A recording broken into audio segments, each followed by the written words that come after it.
कल हम लोगों ने श्रवण किया था कि भगवान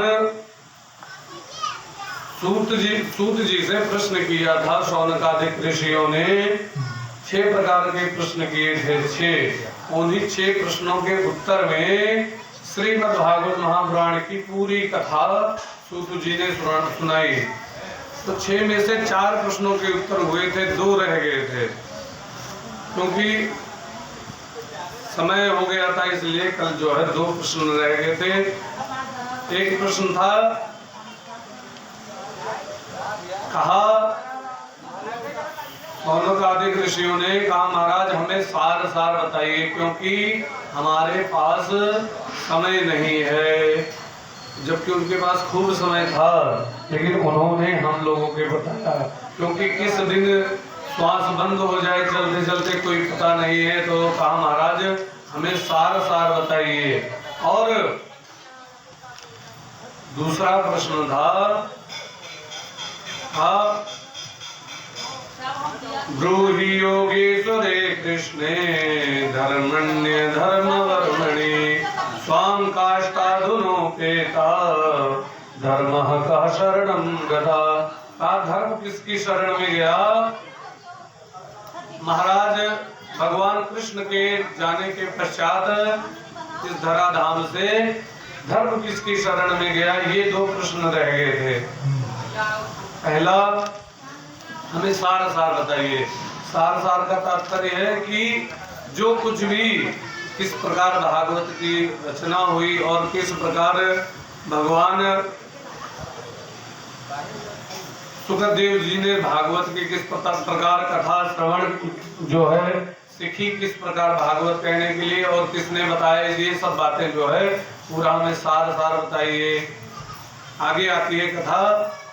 सार का जो बताया है उसके उत्तर में जो है सूत जी कहते हैं भागवत का आरंभ जानते हैं कहाँ से हुआ? कहाँ से हुआ? ब्रह्मा जी से नारद जी को प्राप्त हुई, और नारद जी ने व्यास जी को दिया, हमारे गुरु जी व्यास जी को दिया। सूत जी कहने लगे, कहा ये किस प्रकार दिया? व्यास जी, हमने कल बताया था महाराज पराशर व्यास जी की उत्पत्ति किस प्रकार हुई? नारायण से हुए ब्रह्मा जी, और ब्रह्मा जी से हुए वशिष्ठ, और वशिष्ठ के पुत्र हुए शक्ति, और शक्ति के पुत्र हुए महाराज पराशर, और पराशर जी के पुत्र हुए वेदव्यास। उनकी माता का नाम था सत्यवती। जब व्यास जी प्रकट हुए तो ये तुरंत जो है चल दिए, जो है तपस्या करने के लिए अलकनंदा का सहारा लेते हुए ये उत्तराखंड में चले गए। और वहां पर सरस्वती नदी के किनारे इन्होंने एक अपनी पर्ण कुटिया बनाई और वहीं पर रहने लगे। इसका नाम दिया गया भागवत में साम्य प्राश इति प्रोक्त, अर्थात उसको साम्य प्राश कहा गया। तो व्यास जी का विवाह हुआ महारानी वितिका के साथ। क्योंकि कथा बहुत विशाल है और समय का है अभाव, इसीलिए संक्षेप में समस्त कथाएं। व्यास जी ने 6 शास्त्र, 4 वेद, 6 शास्त्र और 17 पुराण की रचना की, लेकिन उनके मन में जो है अभी संतुष्टि नहीं हुई थी कि उनको लग रहा था मैंने कुछ अभी उसे छूट रहा है, मैंने कुछ अभी जन कल्याण के लिए किया नहीं। क्योंकि जो मैंने कहा है उसको जो लोग उल्टा समझ जाते हैं, जैसे जो नित्य बलि देते थे किसी जानवर की, तो व्यास जी ने लिखा कि एक दिन जो है दशहरे के दिन चलो दे दो, लेकिन उसका लोगों ने उल्टा समझ लिया, कहा कि नहीं, व्यास जी ने लिखा है नित्य बलि देनी चाहिए, तो बलि देने की प्रथा ज्यादा चल गई। तो व्यास जी को इससे बड़ा कष्ट हुआ। और होता है ना, कुछ लोग होते हैं कि थोड़ा सा पढ़ लिया, आगे नहीं पढ़ते हैं कि क्या होता है, और उसी को लेकर के गायन करने लगते। एक व्यक्ति था, उसने कहीं पर पढ़ा कि वेद ब्राह्मणों को नहीं पढ़ना चाहिए, तब वो सबसे कहने लगा वेद नहीं पढ़ना चाहिए, वेद नहीं पढ़ना चाहिए ब्राह्मणों को। अब आगे की लाइन नहीं पढ़ी, बस केवल इतना पढ़ करके बोलने लगा। तो कोई अब सब लोग कहें हाँ बात तो सही कर रखा, फला पुस्तक में लिखा हुआ है, देख लीजिए। अब कोई उनको विद्वान मिल गया, अब उससे भी कहा कि वेद नहीं पढ़ना चाहिए ब्राह्मणों को, लिखा हुआ है। कहा कौन सी पुस्तक में लिखा हुआ है? कहा उस पुस्तक में लिखा हुआ है। कहा लाओ दिखाओ। दिखाया, दिखाने के बाद कहा आगे पेज खोलो। आगे पेज जैसे खोला तो उसमें लिखा था शौच की अवस्था में अर्थात मैदान जाए डोल डाल और उसके बाद आए बगैर स्नान किए वेद नहीं पढ़ना चाहिए। तो कहा देखो अर्थ का अनर्थ कर रहे हो, ब्राह्मणों को तो वेद पढ़ना चाहिए। तो ऐसे ही व्यास जी ने जो लिखा था उसका अर्थ का अनर्थ लोग कर दे रहे हैं। व्यास जी को बड़ा दुख हुआ, कहा मैंने लग रहा है समाज के लिए कुछ किया नहीं है। व्यास जी कहने लगे, उनको जब किसी बात का कष्ट हो, किसी व्यक्ति को दुख हो, तो उसको किसी से कहना नहीं चाहिए। रहीम जी कहते हैं कि रहीमन मन की व्यथा मन ही रखिए गोए और सुनिए खिलई है लोग सब बांट न ले है कोई। तो अगर दुख पड़ा हो, कोई किसी चीज से आप परेशान हो, दुखी हो, तो पड़ोसी से नहीं बताना चाहिए, नहीं तो वो जो है आपकी बात सुनेगा, उसके बाद हंसेगा कि भले भोगत है, ठीक है इनका यह चाहिए। आपके सामने न तो कहें लेकिन बाद में कहें। तो कहने का तात्पर्य बाद में कहेंगे। तो इसीलिए अब जो कोई कष्ट हो अपने मन में रखना चाहिए, और परमात्मा तो हृदय में बैठा हुआ है सबके, उससे निवेदन करना चाहिए, हे प्रभु इसका निवारण क्या है, किस प्रकार जो है ये कष्ट मेरा दूर होगा।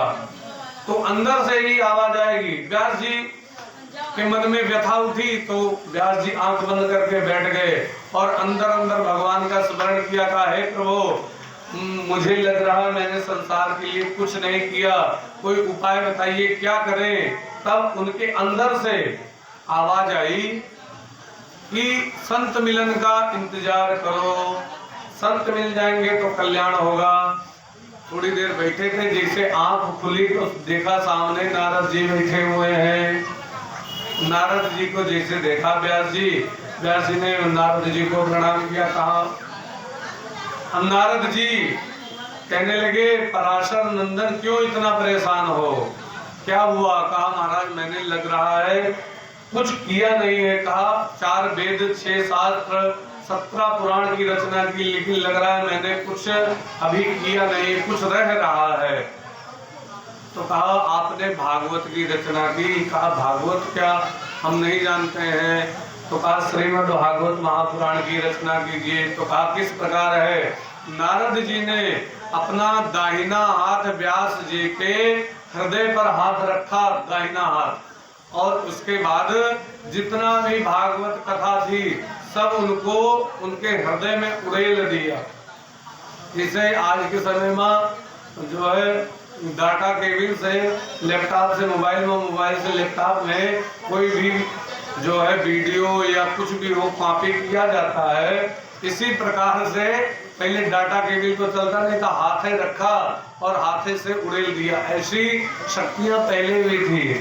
तो व्यास जी ने जब व्यास जी के हृदय में उड़ेल दिया तो नारद व्यास जी बड़े प्रसन्न हुए। कहा इसकी मैं रचना करूंगा। अब सोचिए व्यास जी इतने महान ऋषि थे, इतने महान ऋषि थे, ये भगवान के अवतार ही माने जाते हैं। समझ लीजिए भगवान के एक अवतार जो है हो गई कथा। अब कल बताया था ना 24 अवतार के बारे में, 24 अवतार कौन कौन से हैं, तो व्यास जी को बताया। और व्यास जी इतने महान थे, जितने गणेश जी जो कि बुद्धि के देवता कहा जाते हैं, देवता और सबसे ज्यादा जानकार, गणेश जी को लिखवा करके परेशान कर दिया था व्यास जी ने। इतने विद्वान थे व्यास जी। जब महाभारत की रचना हुई तो व्यास जी ने कहा लिखते लिखते परेशान हो गए हैं, तो कोई लिखने वाला मिल जाए, हम श्लोक बोलते रहे इमला की तरह, तो जो है श्लोक बोलते रहे, कोई लिखने वाला मिले।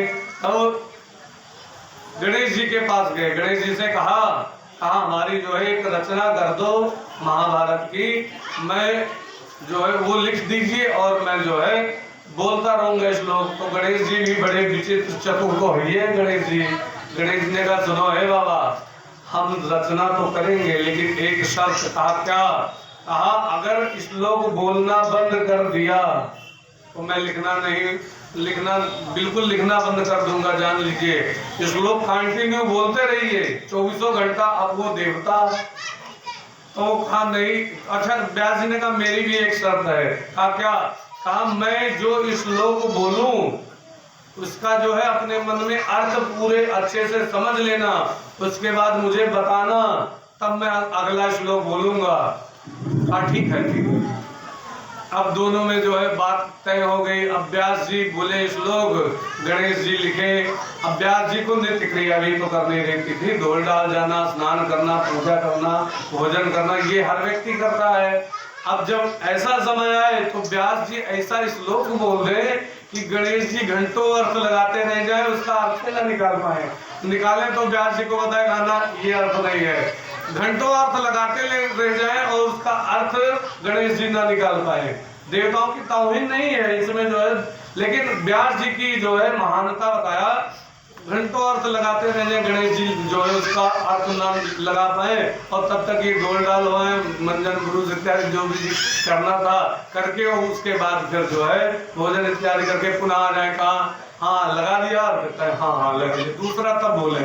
इस प्रकार महाभारत की रचना हुई। ये जान लीजिए, लिखा है एक संत ने कि व्यास विरचिता गणेश लिखिता महाभारते पुण्य कथा, महाभारते पुण्य कथा।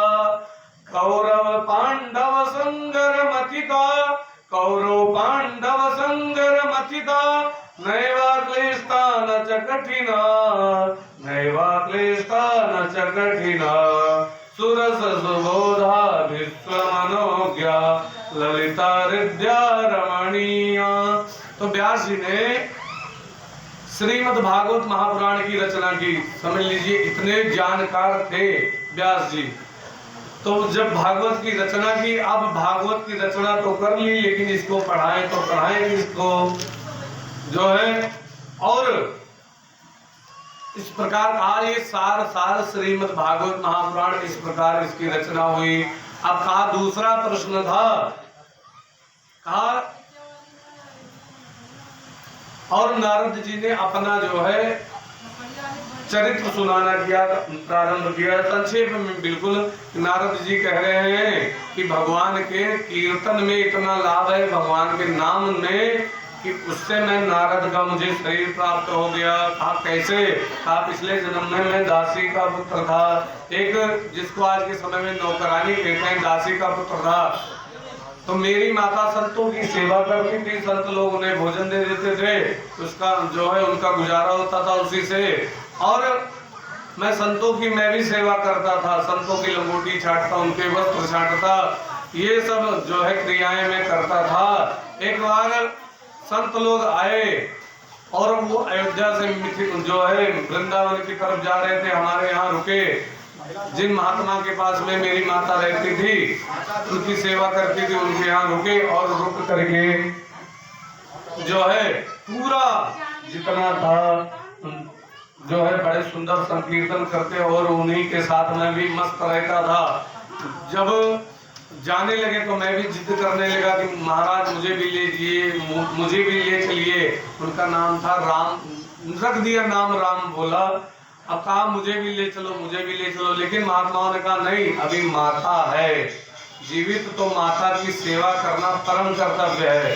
वास्तव में चाहिए यही भी कोई भी व्यक्ति हो, माता पिता है तो माता पिता या पति देव, जिसे माताएं अक्सर पूजा तो खूब करती हैं, जो लोटा लेके जल चढ़ावे चली और पति देव पानी मांगत हैं, उनका पानी नहीं दी और जल चढ़ावे चली गई तो उनके जल चढ़ाई व्यर्थ है बिल्कुल, क्योंकि पहले पति देव को पानी दीजिए, वो भी परमात्मा है। माता पिता की सेवा करने से आगे फिर जो है समय मिलेगा तो बताएंगे। पुंडरीक थे एक, माता पिता की सेवा करने से उनको इतना लाभ मिला, इतना लाभ मिला कि भगवान आ गए उनके यहाँ। और भगवान खड़े थे तो उन्होंने कहा ये लो ईटा चुप करके अभी खड़े हो जाओ, माता पिताजी की सेवा कर रहा हूँ, अभी बाद में मिलना। भगवान उसी पर खड़े हुए हो गए। आज के समय में भी वो वहीं पर विद्यमान है, विट्ठल विट्ठल कहे जाते हैं महाराष्ट्र में। तो ये माता पिता की सेवा का प्रभाव है। तो कहा माता और पिताजी नहीं, माता जी अभी जीवित है तो आपको कहीं जाना जो है नहीं सही लगता है, इसीलिए आप माता की सेवा करिए। माता जी का शरीर अंत हो जाएगा, उसके बाद जाइएगा। उसके बाद बेटा हमारे पास चले आना। अब वो मन में सोचे कि माता जी कब पधार जाए तो बढ़िया है, हमें छुट्टी मिल जाए। भगवान की कृपा, एक दिन माता जी भगवान की इच्छा गई कुछ जो है कंडा इत्यादि लाने के लिए, वहां पर सांप ने काट लिया, माता जी का देहांत हो गया। अब लोगों की नजर में तो वो राम बोला जो नारद जी थे पिछले जन्म में, वो तो रोए, लेकिन मन ही मन खुश रहे कि अब छुट्टी मिला हमें बवाल से, अब हम भगवान का स्मरण करेंगे। उसके बाद वो निकल गए जंगल की तरफ, जिधर महात्मा लोग गए थे वहीं पहुंचे। जाकर के महात्मा लोग तो मिले नहीं, इनको एक बढ़िया वट का वृक्ष मिला, उसके नीचे बैठ करके महात्माओं ने मंत्र बता दिया था, 12 अक्षर मंत्र, उसको जो है जपने लगे। ओम नमो भगवते वासुदेवाय, इस मंत्र का जप करने लगे निरंतर। और जप करते करते करते करते इनके अंदर जो है भगवान का के दिव्य झांकी बैठी हुई थी, भगवान की इनके जो है हृदय में। अब तक होता क्या है, एक भगवान की झांकी अचानक इनके हृदय से गायब हो गई। ना जो राम बोला, बड़ा परेशान हुआ कि प्रभु कहाँ गए कहाँ गए। आंख खोला तो आकाशवाणी हुई, है ना बेटा तुम्हारे से मैं बड़ा प्रसन्न हूँ, अगले जन्म में महाराज मैं जन्म नहीं लेना चाहता, मैं आपके चरण शरण में रहना चाहता हूँ। कहा ठीक है, अगले जन्म में तुम्हें ऐसा शरीर मिलेगा, तुम देवताओं के पास भी जो है देवताओं के पास भी मनुष्यों के पास जहाँ चाहो तहाँ आ जा सकते हो। अगले जन्म में उनको नारद जी का शरीर मिला। नारद जी कहते हैं देवदत्त इमाम वीणाम, भगवान ने मुझे ये वीणा दी है और इसी वीणा को बजाते हुए मैं नारायण नारायण जपता हूँ। आज भगवान की महती कृपा है। इस प्रकार नारद जी ने अपना पूर्व चरित्र बताया संक्षेप में कथा। उसके पश्चात वर्णन आता है कि धर्म किसकी शरण में गया। कल आपने शुक्रदेव स्वामी जी का जन्म की कथा सुनी, शुक्रदेव स्वामी जी की किस प्रकार प्रादुर्भाव हुआ, उनका किस प्रकार जन्म हुआ। अब राजा परीक्षित थे, राजा परीक्षित का किस प्रकार से जन्म हुआ, इस जो है धर्म किसकी शरण में गया, इस प्रश्न के उत्तर में जो है बताया। कहा महाभारत का युद्ध समाप्त हो चुका था और सब लोग कौरव मारे जा चुके थे। दुर्योधन पड़ा हुआ था मृत्यु की अवस्था में, तब तक उनके गुरु का पुत्र द्रोणाचार्य आया। ये महाभारत से कुछ कथाएं महाभारत से ली गई हैं भागवत में। तो महाभारत में एक कथा आती है, द्रोणाचार्य का पुत्र अश्वत्थामा आया। अश्वत्थामा जब आया कहा बताओ मैं तुम्हारे लिए क्या कर सकता हूँ, पिताजी हमारे नहीं है लेकिन मैं तुम्हारे लिए क्या कर सकता हूँ बताओ। कहा मुझे एक बात का कष्ट है। क्या? कहा हम 100 भाई थे, 100 मारे गए, लेकिन पांचों पांडव 5 भाई थे, उनमें से एक भी नहीं मारा गया। मुझे यही चाहिए कि पांचों पांडव में से एक मारा जाए। इसमें क्या बड़ी बात है, मैं अभी जो है इन लोगों को मार देता हूँ। गाजर मूली है कि मार दोगे। देखा करो भगवान रक्षा जिसकी करने वाले होते हैं उसको कुछ नहीं होता है, और भगवान जिसकी रक्षा नहीं करते हैं। अब भगवान अंतर्यामी भगवान कृष्ण को पता लग गया।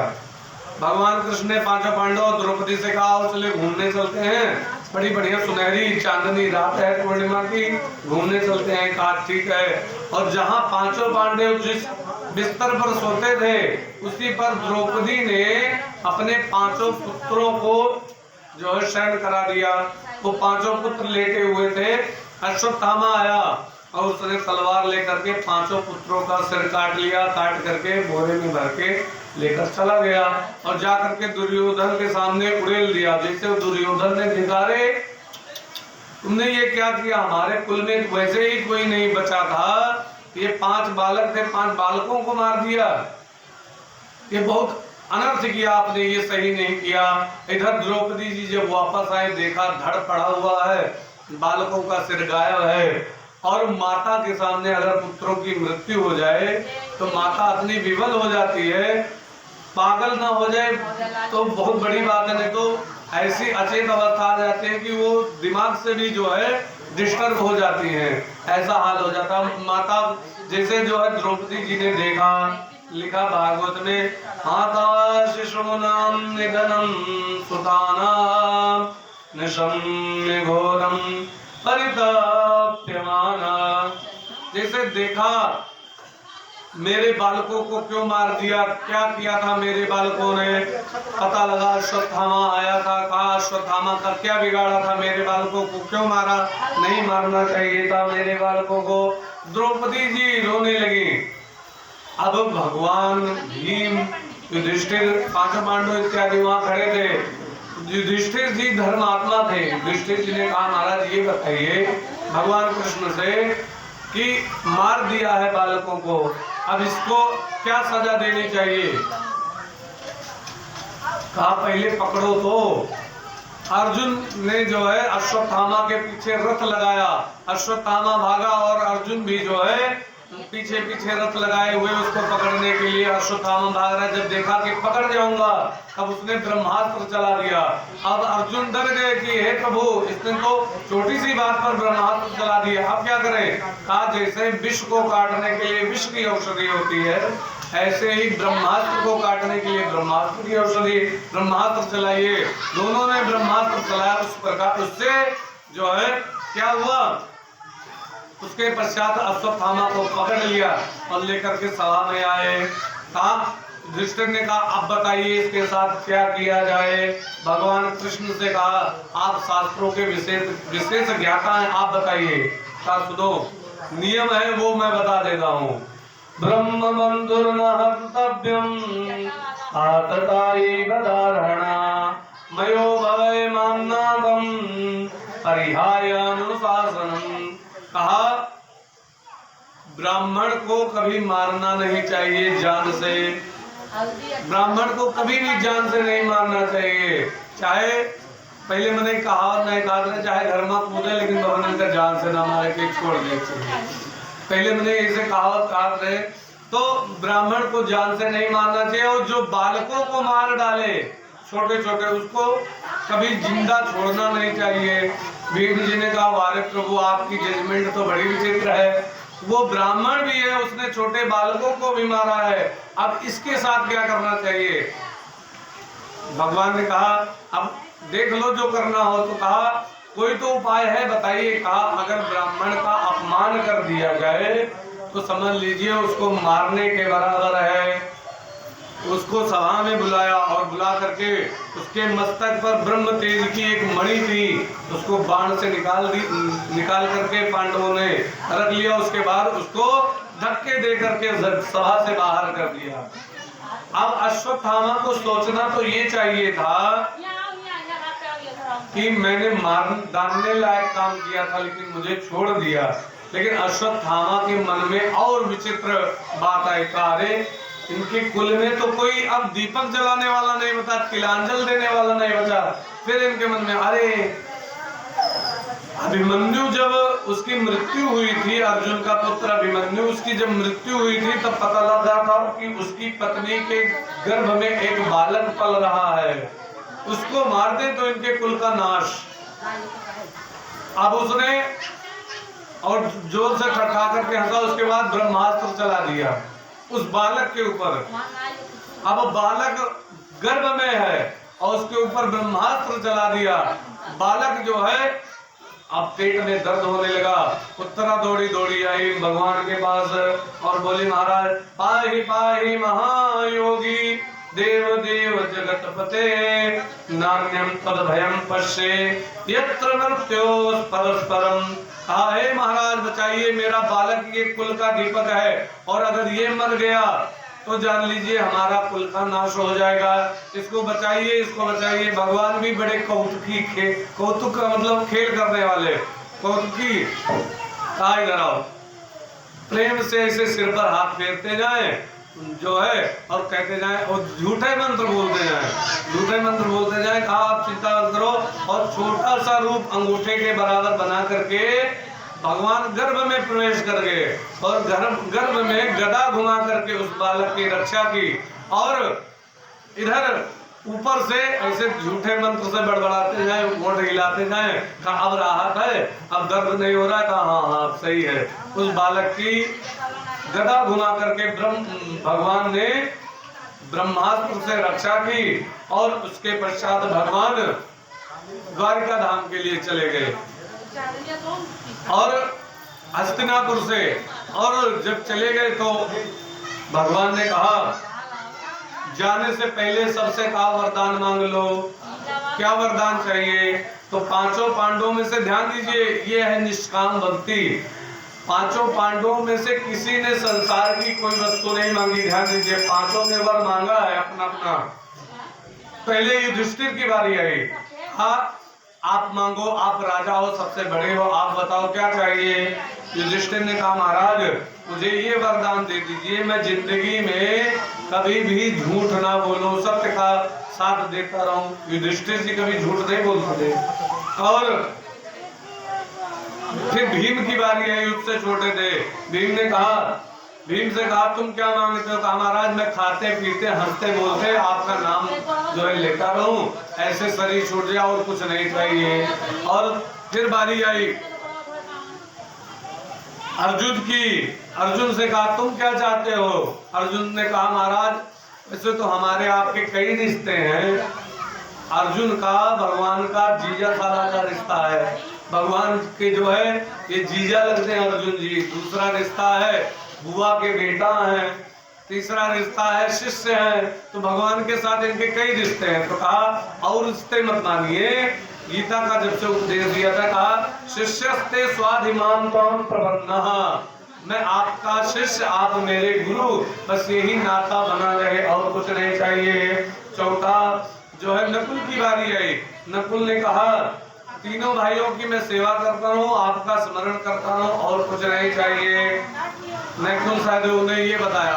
और द्रौपदी की जब बारी आई तो द्रौपदी से कहा तुम्हें क्या चाहिए? कहा महाराज आप एक बार मेरी सखी बने थे, याद है ना? हाँ हाँ हाँ। तो कहा बस सखी भाव बरकरार है। सखी क्यों बने थे भगवान जानते हैं? एक बार क्यों, दो बार भगवान सखी बने हैं। एक तो द्रोणाचार्य की मृत्यु पूछने के लिए एक भीष्म पितामह के पास, भीष्म पितामह के पास गए, तब जो है दो बार भगवान जो है उनकी सखी बने। तो कहा सखी भाव है ये ऐसे बना रहे और कुछ नहीं चाहिए।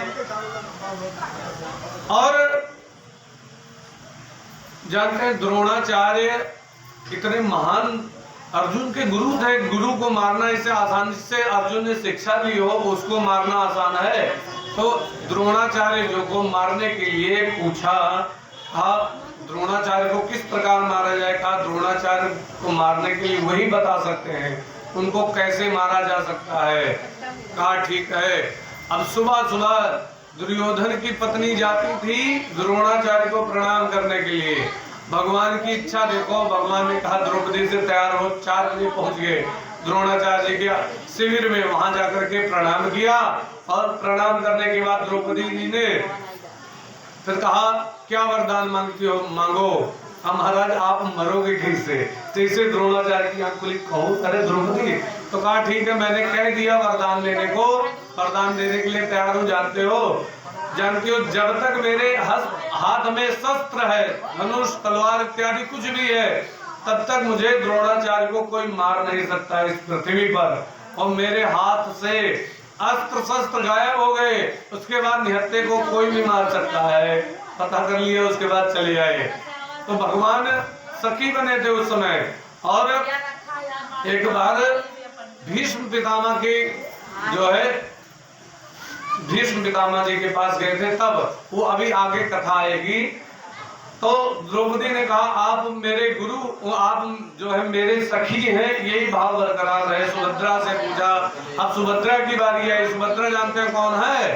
सुभद्रा जानते हैं कौन है? सुभद्रा बलराम जी की बहन है।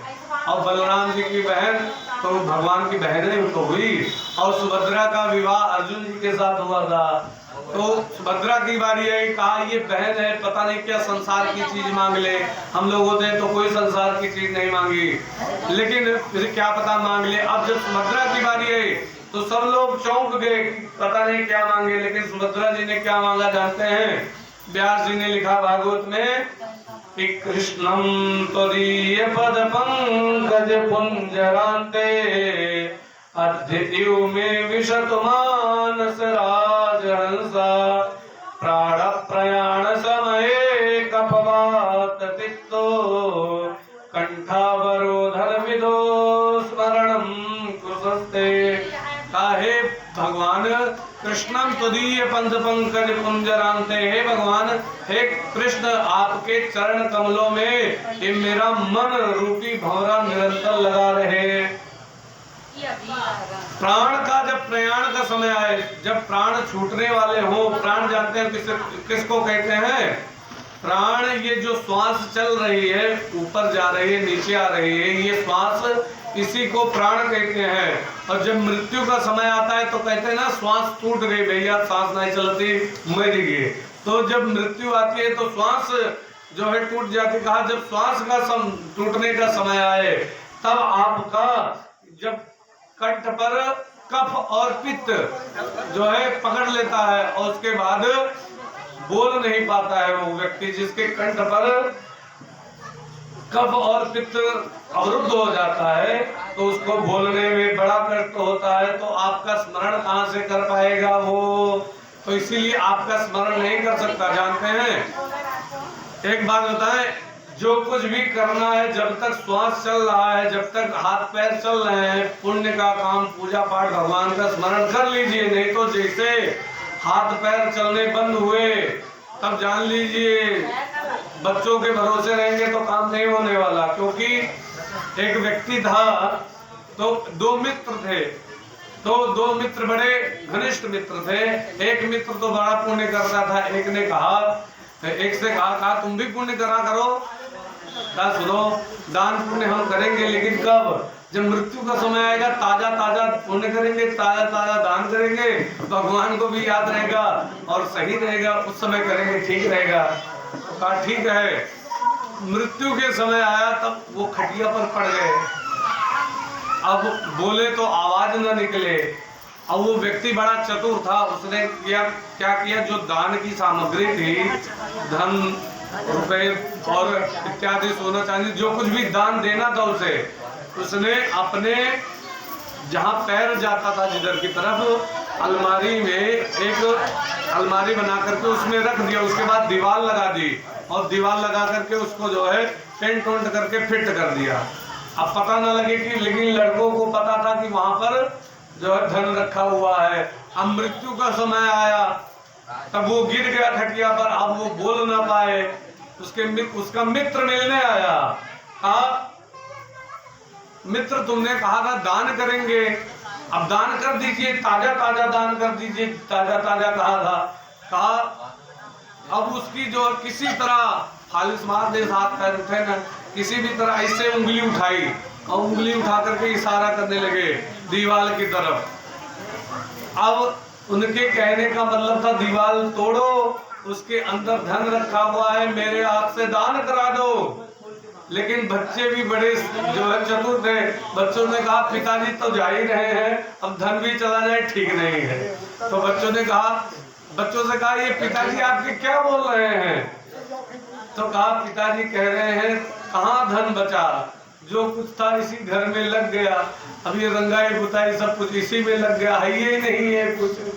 तो बच्चों के भरोसे जो रहेंगे तो वो पुण्य दान आपके हाथ से नहीं कराने वाले। कोई कोई होता है, सब नहीं होते ऐसे, कोई कोई होता है कि सोचता है मेरे माता पिता को परम धाम मिले, वो दान पुण्य इत्यादि कराते हैं। और कोई कोई जो कंजूस होते कहते माता पिता तो जा रहे हैं, अब धन भी जाए। ऐसे ही कंठ अवरुद्ध हो जाता है, बोल नहीं पाता है व्यक्ति मृत्यु के समय। अब जब मृत्यु का समय आया, तब कहा मृत्यु के समय हे प्रभु, हे कन्हैया, मृत्यु के समय आपका स्मरण नहीं हो पाता है, तो उस समय आपका स्मरण कैसे होगा? तो वो स्मरण हो, बस यही चाहिए। तो भगवान ने कहा चिंता मत करो देवी बहन, मैं जो मेरा स्मरण हमेशा करता है, मृत्यु का समय जब आता है ना, तो मैं उसके हृदय में बैठ करके मैं उसका जो है स्मरण कराने लगता हूँ। अपना स्मरण अपने आप ही मैं करता हूँ। तो भगवान जो है, तब भगवान सीना ठोक करके कहने लगे मेरी बहन है, कोई संसार की चीज नहीं मांग सकती। देखा अब जो है बारी आई जो है कुंती माता की, जो कि उनकी बुआ थी भगवान की। आज तुम मांगो वरदान। भगवान ने कहा बुआ आप वरदान मांग लो। कहा सुनो, मुझे अगर वरदान देना हो तो विपदा दे दो, अर्थात कष्ट दे दो। विपदा पुनः शाश्वत तत्र तत्र जगत गुरु भवतो दर्शनम यस्य पुनर्भव दर्शनम। अगर मुझे देना है तो कष्ट दे दो। अच्छा ये बताओ, दुख के मांगा था, विपत्ति के मांगा था? कोई मांगा था भगवान से? अगर कोई कहा है भगवान सुख रहा है, लेकिन ये द्रौपदी जी की जो सास है वो मांग रही क्या? दुख। कुंती माता कह रही है कि अगर मुझे देना हो तो कष्ट दे दीजिए, दुख दे दीजिए। सुख के माथे सिल परे, कबीरदास जी कहते हैं सुख के माथे सिल परे, जो हरि हृदय से जाए बलिहारी वह दुख की, जो पल पल नाम जपाए। जब दुख हुआ था तब तो भगवान का याद आओ सबका। हाँ, जहाँ डॉक्टर से जवाब होगा कोई परिवार के सदस्य कहे, जब तक डॉक्टर ये हाँ भी कह ले, जब डॉक्टर जवाब दे दिन तब मंदिर में जा हे भगवान अब तो ही देखो, पहले कही हुई तो काहे कष्ट आवे, लेकिन ना बाद में भगवान का याद आता है। तो लेकिन ये कह रही है कि हमें दुख दे दीजिए और कुछ नहीं। और हनुमान जी भी कहते हैं, जानते हैं हनुमान जी क्या कह रहे हैं? हनुमान जी कह रहे हैं कि अगर कहा हनुमंत विपत प्रभु सोई, सुंदरकांड में कहा हनुमंत विपति प्रभु सोई, जब तब सुमिरन भजन न होई। कहा विपत्ति सबसे बड़ी वही है जब भगवान का भजन ना हो, भगवान का स्मरण ना हो, भगवान की जो है कथा सुनने का मन ना हो। सबसे बड़ी विपत्ति ये है, और कोई विपत्ति नहीं है। लेकिन यहाँ कह रही है कुंती माता मुझे विपत्ति दे दो भगवान से। भगवान ने कहा बुआ जी आपका विपत्तियों से पेट नहीं भरा। कुंती माता का थोड़ा सा जीवन देखिए किस प्रकार उनका जो है जीवन चला। कुंती माता का जन्म हुआ मथुरा के राजा सूरसेन के यहाँ, और उन्होंने अपने मित्र को दे दिए। जैसे 4-5 साल की कन्या है, अब माता पिता उसको किसी दूसरे को दे दे पालन पोषण करने के लिए, तो कन्या को कितना दुख होगा। तो कुंती माता को दे दिया महाराज कुंती भोज के यहाँ, और कुंती भोज ने उसका नाम कुंती रखा। और जब उसका विवाह हुआ महाराज पांडु के साथ में, तो पांडु जी को जो है पीलिया का रोग था, और उनको ये जो है श्राप मिला था अगर पत्नी से संसर्ग करेंगे, पत्नी से उपभोग करेंगे तो उनकी मृत्यु हो जाएगी। और कहा उसके पश्चात ये दूसरा कष्ट, और तीसरा कष्ट आपको आपकी सवत भी आ गई माद्री। और कहा आपको जो है दुर्वासा जी ने एक मंत्र दिया था, उससे आपके यहाँ दुर्वासा जी इनके यहाँ आए थे। जब कुंती भोज के यहाँ कुंती जी थी तो दुर्वासा जी की बड़ी सेवा की। कुंती माता को एक मंत्र बता दिया था, इस मंत्र से किसी भी देवता को बुलाओगी वो चला आएगा। तो कुंती माता ने एक दिन ट्राई किया, पिलाओ देखे आते हैं कि नहीं कोई। तो भगवान सूर्य सुबह सुबह निकले थे और उजाला हुआ था, लाल लाल दिखाई पड़ रहे। भगवान सूर्य के ऊपर ट्राई कर दिया। भगवान सूर्य आए, कहा वरदान मांगो। कहा वरदान नहीं, मैं तो देख रही थी कि देवता आते हैं कि नहीं। कहा ना वरदान देना पड़ेगा।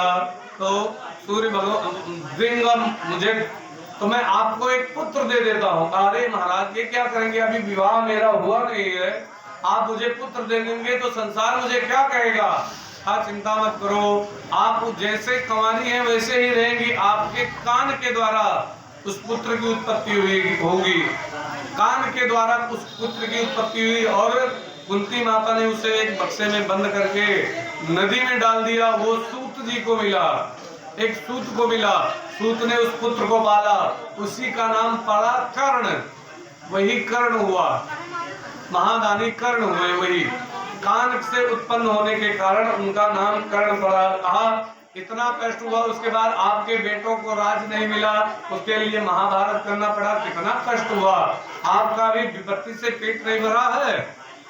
और चाहती हो कहा सुनो प्रभु, जब जब विपत्ति हुई तब तक तो आप हमारे साथ में थे। अब जैसे हमें राज मिला है, जैसे आप जा रहे हो द्वारिका में, आप साथ रहते थे। कहा सुनो विपत्ति के अलावा और कुछ मांग लो। कहा हे प्रभु, अगर देना हो तो ममता की डोर तोड़ दो। ये ममता जानते हैं किसके कहते हैं? लगाव होता है ना, कि हम इनके बगैर ना ही रह सके। अरे सबे रह जाता है, लेकिन खाली कहा है। जैसे सब व्यक्ति एक दूसरे से प्रेम करते हैं, लेकिन अगर पति पत्नी आपस में प्रेम करते हैं, कहते हैं एक दूसरे के बगैर नहीं रह सकते। लेकिन जो अगर पति के या पत्नी की मृत्यु हो जाती है तो कोई मर जाता है नहीं ना। लेकिन ये ममता है, ममता के कारण कहता था ये ममता तोड़ दीजिए। भगवान ने कहा ठीक है। इस प्रकार भगवान सबको वरदान दे करके चल दिए। और उसके पश्चात बोलिए वृंदावन बिहारी लाल की, राधे रानी की, श्री भागवत महापुराण की। और भगवान चल दिए और चले गए। जब तो अर्जुन जी ने कहा हम आपके साथ में चलेंगे प्रभु, आपने बड़ा रथ हाँका है मेरा, लेकिन आज मैं आपका रथ हाँकूंगा। तो कहा ठीक है। अर्जुन साथ में चल दिए। और जब अर्जुन साथ में गए तो होता क्या है, एक विचित्र घटना घटती है। अर्जुन वहां पहुंचे और जैसे पहुंचे तैसे जो है हम थके हुए थे, लेटे और लेट गए, जैसे तैसे सो गए। और भगवान ऐसा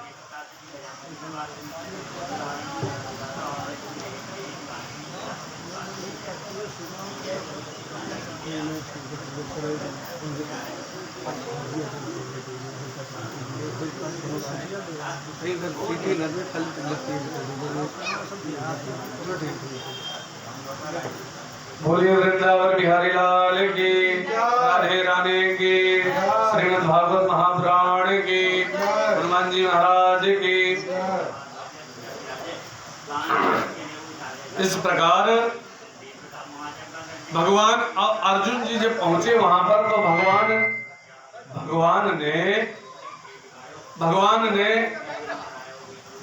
भगवान जाकर के अपने राज सिंहासन के पास जाकर के बैठे। अर्जुन ने कहा महाराज भैया गुरुजी मैं सो रहा हूँ, अभी मुझे जगा लीजिएगा। जाकर के लेट गए, सो गए। अर्जुन जब भोजन का समय आया तो अर्जुन को बुलाया, कहा जाओ बुला करके लाओ। अर्जुन को बुलाने के लिए जब गई रुक्मणी जी तो देखा अर्जुन के इतना भगवान का नाम जपते थे अर्जुन जी कि सोते हुए भगवान के नाम उनके अंदर से जो है हरे कृष्णा निकल रहा था। रोम रोम से जो है रुक्मणी जी वहीं खड़ी होकर के ताली बजाने लगी। भगवान ने कहा देखो भोजन लगा हुआ है, अर्जुन को बुलाने गई, रुक्मणी जी लौटी नहीं, क्या कारण हुआ? तो नारद जी भगवान के मन जैसे जो है मन में आया लौटी नहीं, तैसे नारद जी प्रकट। और नारद जी भगवान के मन कहे जाते हैं, कहा जाओ देखो क्या हुआ, लौटी नहीं। देखा बड़ा सुंदर कीर्तन हो रहा था, नारद जी बीड़ा बजाने लगे वहां। अब फिर सुभद्रा जी ने कहा प्रभु भोजन करिए, क्यों बैठे हुए? कहा अरे जो जाता है वही नहीं जाता है, देखो। तो सुभद्रा जी गई, अब कीर्तन बड़ा सुंदर हो रहा था, वो नाचने लगी। अब इनको होश न रहे, अब धीरे धीरे फिर तो भगवान ने कहा जो जाता है वही रह जाता है, जाए देखे क्या हो रहा है। गए तो देखा भगवान का नाम उनके रोम रोम से निकल रहा था। भगवान बैठ करके अर्जुन का चरण दबाने लगे। एक रिश्ते में जीजा तो लगते हैं भगवान के, तो अर्जुन का चरण दबाने लगे। भगवान की आंखों से आंसू गिरा चरणों पर, जैसे अर्जुन की आंख बोली अरे प्रभु ये क्या कर रहे हैं आप, मेरे गुरु हैं, मैं आपको अपने आप को आपका शिष्य मानता हूं, ऐसा मत करिए। तो कहा अर्जुन तुमने रोम रोम में बसाया है। और उसके पश्चात पुनः अर्जुन जो है वापस आए। अब इधर जो उत्तरा के गर्भ में बालक था, वो बालक उसने जन्म ले लिया, और जन्म लेने के पश्चात वो ऐसा विचित्र बालक था, जैसे जन्म लिया तैसे पलथी मार करके बैठ गया, इधर उधर देखे कि कौन है, किसको ढूंढ रहा था जानते हैं? वो भगवान को ढूंढ रहा था, जिसने मेरी गर्भ में चक्र से रक्षा की थी। वो समझ रहे चक्र चलाया था, लेकिन ना भगवान गदा चला रहे थे। कहा वो कहाँ है, उसी को ढूंढे वो, क्योंकि ऐसा बालक धन्य है जिसने भगवान की जो है दर्शन कर लिया, भगवान की झांकी का गर्भ में ही। तो जैसे जन्म लिया, इधर उधर देखे, वो मिले ना कि किसने ये किया, किसने किया। अब जिसके गोदी में जाए ऐसे मुंह पकड़े, इसे देखे, ये नहीं, ये रोने लग जाए। व्यास जी थे, पराशर जी थे, बड़े बड़े महर्षि थे, सब लोग बैठे हुए थे। युधिष्ठिर जी की गोदी में गया, जो जो लोगों ने, जिन जिन लोगों ने गोदी में लिया, गाड़ी पकड़ के देखे, उसके बाद रोने लग जाए। अब भगवान को पता चला बालक हुआ है, भगवान पुनः आए, और जो कुछ जो है कपड़ा इत्यादि लेकर के आया जाता है, लेकर के आए और ला करके वहां पर दिया। और जब भगवान की गोदी में दिया उस बालक को, अब भगवान का जो है मुंह पकड़ा, ऐसे जो ऐसे ऐसे करे, देखा अरे यही है, हंसने लगा, खिलखिला करके हंसने लगा, इसी ने मुझे जो है बचाया था गर्भ में। तो वो सबका परीक्षण कर रहा था, इसीलिए उसका नाम परीक्षित पड़ा, इसीलिए उसका नाम परीक्षित पड़ा। परीक्षित, और परीक्षित बहुत छोटे थे। परीक्षित जी धीरे धीरे बड़े होने लगे। आओ इधर, भगवान एक दो दिन रुके। एक दिन देखा युधिष्ठिर के यहाँ सब लोग सो गए, भगवान रात को घूम रहे थे, युधिष्ठिर के यहाँ उजाला है, क्या हुआ देखे। युधिष्ठिर को देखा तो युधिष्ठिर के लिए उनके मन में आया कि अरे, जा करके युधिष्ठिर के पास पहुंचे। कहा क्या हुआ? युधिष्ठिर जी रो रहे थे। कहा क्यों रो रहे हो, क्या हुआ? कहा रे बताओ, मैंने 100 भाइयों को, सौतेले भाइयों को मार डाला, इतने लोगों को मार डाला इस राज्य के लिए, बताओ तुच्छ राज्य के लिए, मुझे ये नहीं करना चाहिए था। रोने लगे। तो युधिष्ठिर जी को बहुत समझाया, गीता का उपदेश दिया, लेकिन एक बात तो वो थी, जैसे कोई नानूने लड़का है, जैसे हमारी लड़का है ना, आप लोग ना थे, भूली का है, तो मुझ नहीं सोचा रही ये 4 दिन के लौंडा में का जान हुई है। तो ऐसे भगवान छोटे तो थे युधिष्ठिर से, तो भगवान को समझा, भगवान समझाने लगे, तो भगवान के मन के उनके अंदर बैठे ना कि ये लड़का है, ये हमें समझा था। तो भगवान ने कहा इसके लिए कोई दूसरा उपाय करना पड़ेगा। भगवान ने एक उपाय और किया, कहा अब चलो शरीर तो दूसरा बदल देंगे, शरीर कपड़ा है दूसरा बदल देंगे। दूसरे दिन 5 पांडव और द्रौपदी को साथ में लिया, भीष्म पितामह के पास पहुंच गए, बाण की शैया पर पड़े हुए थे, उनसे वही उपदेश दिलाया। और भीष्म पितामह जो है उपदेश देने लगे। कहा सुनो महाराज, द्रौपदी ने कहा सुनो। कहा क्या? कहा ये बताओ, जब तक मैं पढ़ी थी, जब मुझे नंगी किया जा रहा था, नग्न किया जा रहा था दरी सभा में, तब आपका ये उपदेश कहाँ गया था? उस समय तो आप बोले थे, क्यों नहीं बोले थे? तो कहा सुनो बेटी, उस समय में दुर्योधन का अन्न खा रहा था, पापी दुर्योधन का अन्न खा रहा था, और जैसा व्यक्ति अन्न खाता है वैसा ही उसका मन हो जाता है। जान लीजिए, एक बात बताएं, अन्न में भी बड़ा दोष होता है। अगर प्रेम से जो है कोई लाया है, मेहनत से, उसको खाने से तो मन ठीक रहे हो। जहाँ चोरी चकारी से आया अन्न, तो वो जो है बड़ा कष्ट देता है अन्न, और बनाने में भी उसका भाव होता है। अन्न, एक बार एक महात्मा जी थे, और महात्मा जी एक सेठ के यहाँ गए, और सेठ जो है जौहरी था, हीरे का व्यापारी था, उसने हीरा पुड़िया पुड़िया करके अलमारी में ऐसे रख दिया था। महात्मा जी वहीं रात भर रुके, और उठ करके जब जाने लगे तो एक हीरा का जो है पुड़िया उठाया, कमंडल में डाला, चल दिए। अब वो दिन भर सोचते रहे, इस हीरे का करूं क्या, इस हीरे का करूं क्या, इस हीरे का करूं क्या। शाम को फिर सेठ के पास पहुंचे। कहा मैं आपका अपराधी हूँ। आप क्या महाराज, आपने क्या अपराध किया? कहा मैंने आपके यहाँ एक हीरा चुराया है। हाँ, अरे महाराज आप चोरी नहीं कर सकते हो, देखो उसका भाव, गलती से आपके कमंडल में गिर गया होगा। कहा ना मैंने चोरी की है। एक बात पूछना चाहता हूँ क्या ये बताओ, जो मुझे रात में अन्न खिलाया था कहाँ से लिया? कहा महाराज आटा, दाल और साग सब्जी ये तो अपने यहाँ की थी, अभी जल्दी ही सेठ जी के यहाँ से चावल मंगाया था। अच्छा, सेठ जी से पता कराया, कहा वो पता करो चावल कैसा था। सेठ जी से पता कराया, सेठ जी ने कहा एक चोर आया था, वो चावल मुझे बेच करके चला गया था, मैंने ले लिया था, तो वही चावल आपको दे दिया। कहा चोर ने चोरी की और वो चावल मैंने खाया, मेरे अंदर भी वही भाव आया चोरी करने का। तो इसी प्रकार जो जैसा अन्न खाता है उसके अंदर वही भाव आ जाता है। अब कहा उस समय मैं दुर्योधन का अन्न खा रहा था, पापी का। अब बाण लगे मेरे शरीर में पूरे और ये बाण जो है इससे रक्त गिर रहा है, खून गिर रहा है, सारा रक्त निकल गया है। अब मेरी बुद्धि सात्विकी हो गई और फिर कहने लगे भीष्म पितामह जी, कहा प्रभु, जैसे जाने लगे, कहा प्रभु रुकिए, कहा क्या? कहा एक कृपा कर दीजिए। कहा क्या? कहा मेरी बेटी से विवाह कर लीजिए। अब सब लोग आश्चर्यचकित कि इन्होंने विवाह अपना किया, नहीं बेटी कहाँ से आ गई? आजीवन ब्रह्मचर्य धारण किया भीष्म पितामह ने।